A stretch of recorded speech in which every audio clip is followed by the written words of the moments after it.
Il y a des moments dans la vie où tu as tout fait correctement, tu as travaillé, tu as attendu, tu as espéré, et pourtant, ça n'est pas venu, ou alors ça est venu, mais pas comme tu l'avais imaginé, pas au moment où tu l'attendais, par un chemin que tu n'aurais jamais anticipé. Bouddha avait quelque chose à dire là-dessus, quelque chose que tu dois entendre. Ce n'est pas une promesse creuse, ce n'est pas une formule de consolation. Ce que tu vas comprendre ici repose sur une des observations les plus profondes que la philosophie bouddhiste ait jamais formulées, sur le temps, sur la confiance, sur la façon dont les choses arrivent et sur la façon dont tu peux traverser l'attente sans te consumer. Reste jusqu'à la fin. Ce message se tisse progressivement et sa force réelle n'apparaît qu'au dernier moment. La nuit où tout semble bloqué, il y a ce type de moment où tu regardes ta vie et tu as l'impression que rien ne bouge, que tout est figé, que les portes que tu frappes restent fermées, que les efforts que tu fournis ne mènent nulle part, que le temps passe et que ce que tu veux reste hors de portée. Un homme d'une trentaine d'années traversait cette période. Il avait postulé à des dizaines d'emplois. Rien. Il avait essayé de lancer son projet. Échec. Il avait cherché une relation sincère. Chaque tentative s'était effilochée. Un soir, il s'assit sur les marches de chez lui. Il regarda le ciel et il dit à voix basse : « Peut-être que ce n'est pas pour moi. » Mais il avait tort. Ce n'était pas le bon moment encore. Pas parce que la vie était injuste, parce que quelque chose se construisait, en silence, invisible, mais réel. Ce que Bouddha enseignait sur le temps. Bouddha n'utilisait pas le mot destin comme une fatalité. Il parlait de karma, de causes et d'effets, de graines plantées et de récoltes qui viennent en leur temps. Pas autant que tu décides, autant que les conditions permettent. Une graine plantée aujourd'hui ne donne pas de fruits demain, même si tu l'arroses parfaitement, même si la terre est idéale, même si le soleil brille. Il faut le temps de la graine, pas le temps de l'impatience.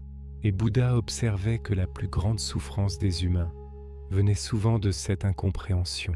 Vouloir le fruit avant la graine, vouloir la récolte avant la saison. Ce que destiné signifie vraiment. Le mot destin fait peur à certains. Il semble dire que tout est écrit, que tu n'as aucune liberté, que tu es une marionnette, mais ce n'est pas ce que Bouddha enseignait. Ce qui t'est destiné, ce n'est pas un plan figé dans le marbre, c'est le résultat naturel de qui tu es, de ce que tu portes en toi, de tes valeurs profondes, de tes efforts authentiques, de ta façon unique d'être au monde. Ce qui t'est destiné, c'est ce qui s'aligne avec ta nature profonde, pas avec tes désirs de surface, pas avec les attentes des autres, avec ce que tu es vraiment, et cette version de toi attire inévitablement ce qui lui correspond. L'histoire de la rivière et de la mer. Une rivière coule. Elle ne connaît pas son chemin d'avance. Elle rencontre des rochers, elle les contourne. Elle rencontre des plaines, elle s'élargit. Elle rencontre des gorges profondes, elle s'accélère. Parfois elle semble s'arrêter, dans un lac paisible, immobile en surface. Mais même là, elle continue, sous la surface, en profondeur, et toujours, sans exception, elle finit par rejoindre la mer. Pas parce qu'elle a suivi un plan, parce que c'est sa nature. L'eau descend, toujours.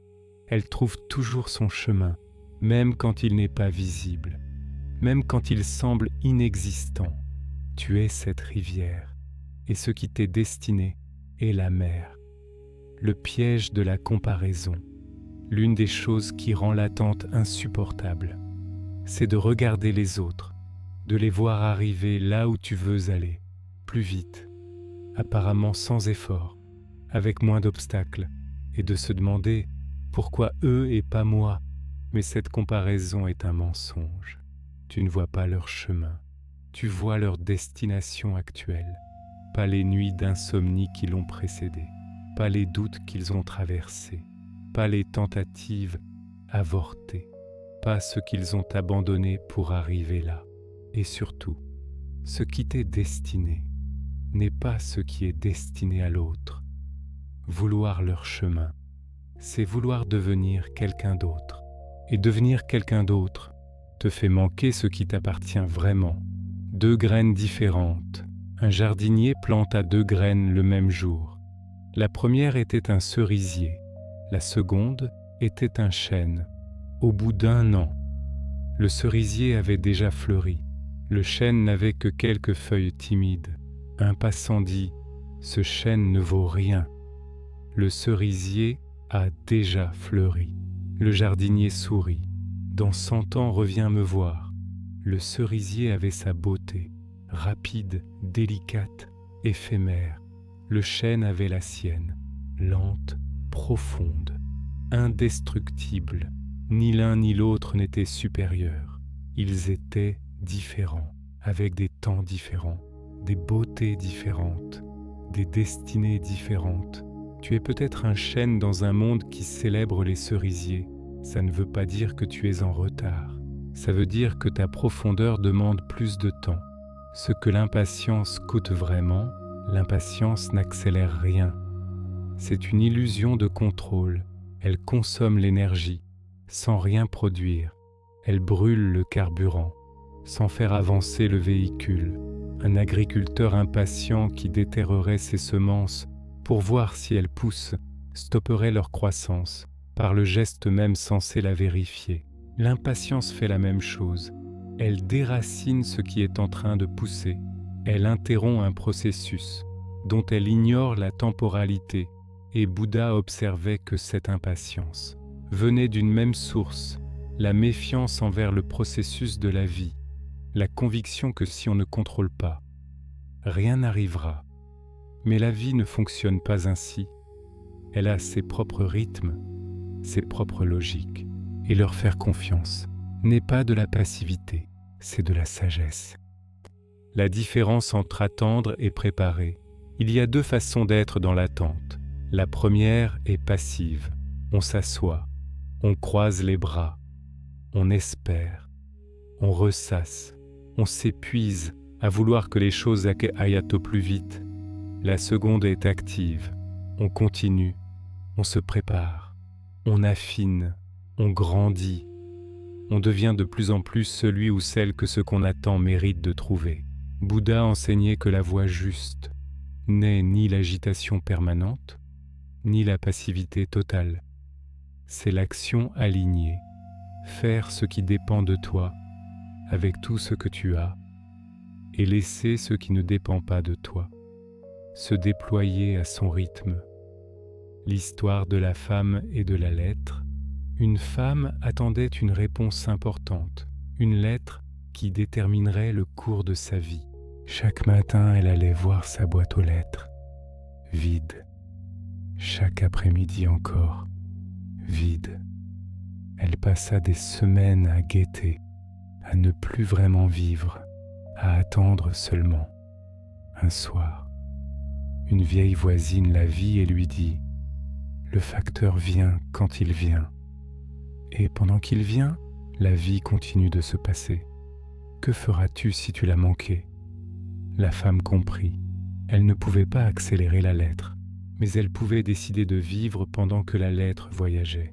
Elle recommença à lire, à cuisiner, à voir ses amis, à rire. La lettre arriva un mardi ordinaire. Elle était positive.